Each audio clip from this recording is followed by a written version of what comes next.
Morning 3S. So we're on to Thursday's edition of Stig of the Dump. I think that we haven't got very many pages left. So we'll do today and then I think we'll be finishing it tomorrow. Right, here we go. Barney was almost disappointed at the disappearance of the monster, but there was no time to stand around. The job was now to get the rock up the hill, and all the new helpers from the camp were needed.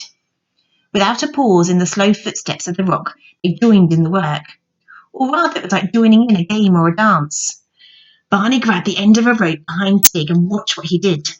They faced the stone and had to walk towards it while the men, the other side, lifted the poles back to fit them again under the rock.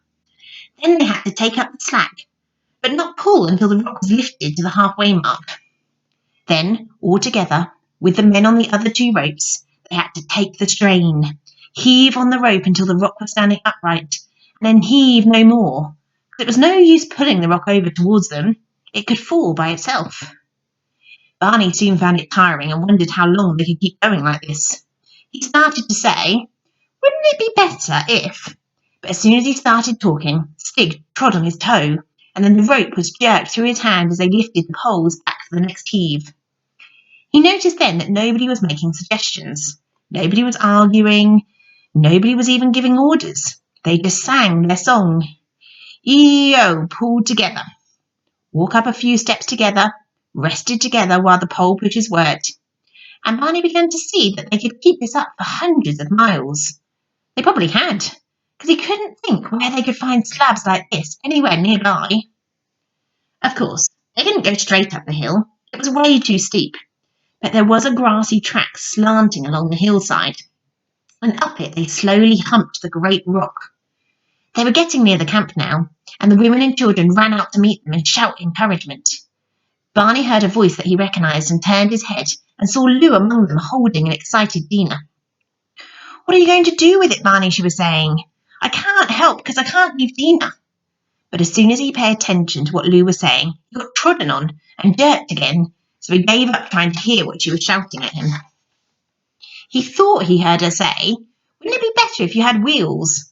But there didn't seem to be much he could do about it. Now, that was the steepest part of the track. They seemed to be going a bit quicker. Barney had the feeling of being at the end of a race and making the final sprint.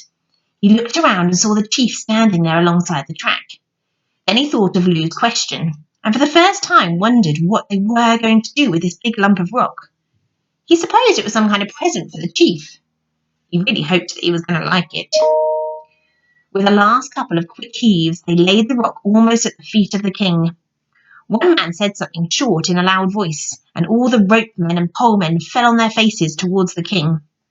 Barney did too, this time. He was too tired to do anything else, really. The king raised his arm. More speeches, Barney thought. But no, it seemed that the job was not finished. He sat up and saw that leading away from where the rock lay was a sort of raised mound.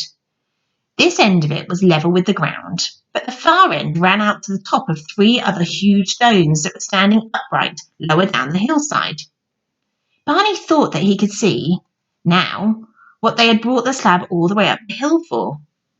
If they humped it along this mound, they could put it so that it rested on top of the three other standing stones. And there it would be, a house for the king, or a temple, or whatever it was that people put big stones across the top of others for. It seemed like a grand idea to Barney. He could see now that it wasn't going to be the same as bringing it along the track. Now it was going down the hill. If they weren't careful, it could just go bounding away down the slope, and even knock the standing stones flying like a thing of skittles. The old king stood speaking to the ground of important men. He seemed to be pointing to the eastern sky with one hand and urging them on with the other. Barney looked towards where the king was pointing. Was the sky beginning to get light? Was it nearly morning time? Was there something that had to be done before the night came to an end? Before the end of the shortest night, the night that seemed to have been going on for such a long time. The women and the children scrambled down the hill to get a good view of the standing stones, and there was a lot of scolding and cuffing of little ones who got themselves in the way of where the stone was going to come. The men with the poles and the ropes made ready again. This time it was different. Because of the steepness of the slope, They couldn't pull from the front, but they had to do all the lifting and the pushing from behind. And to stop the stone running away down the hill, there was a rope leading uphill behind it, with a lot of people hanging on it, like they were acting as a brake. Stig took hold near the end of this, and Barney attached himself last of all as the anchor man. There was no hearty heave-hoing this time. It was easy enough to lift the rock on edge, but then everybody watched anxiously as the brake rope was paid out and the rock was allowed to sink gently forwards. There was no loud thump either, but a lot of hissing of breath and sighs of relief as each turnover was safely done. The steps along the top of the mound towards the top of the standing stones were even more anxious. One mistake and the stone could topple sideways off the mound and charge off downhill.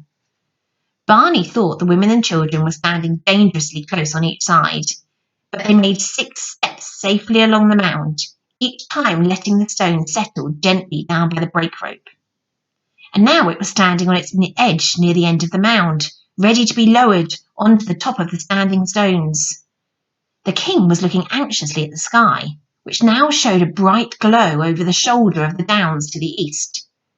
Sunrise couldn't be far off.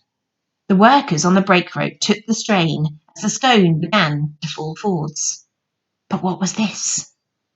Dina, of all things, scrambling up the mound straight in front of the toppling stone, with Lou in desperate pursuit, and then Lou's voice shouting, "Stop! Stop! Don't let it down! There's a baby!"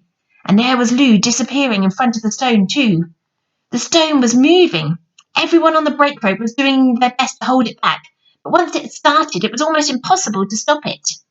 Barney, on the other end, dug his heels into the slippery turf, but he could feel himself being dragged slowly forwards. What was going to happen?